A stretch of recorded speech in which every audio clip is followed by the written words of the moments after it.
अपनी बेइज्जती का जवाब इतनी इज्जत से दें कि बेइज्जती करने वाला खुद ही शर्मिंदा हो जाए। ज़रूरी नहीं कि सारे सबक किताबों से ही सीखें। कुछ सबक ज़िंदगी और रिश्ते बहुत अच्छे से सिखा जाते हैं। ज़िंदगी में कुछ लोग ऐसे भी होते हैं जो वादे तो नहीं करते मगर निभा बहुत कुछ जाते हैं।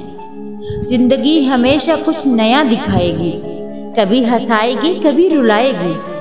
इस पर भरोसा मत रखना, ये ज़िंदगी है, न जाने कब अकेला छोड़ जाएगी। ज़िंदगी में अगर बुरा वक्त ना आए तो अपनों में छुपे गैर और गैरों में छुपे अपने कभी भी सामने ना आ सके।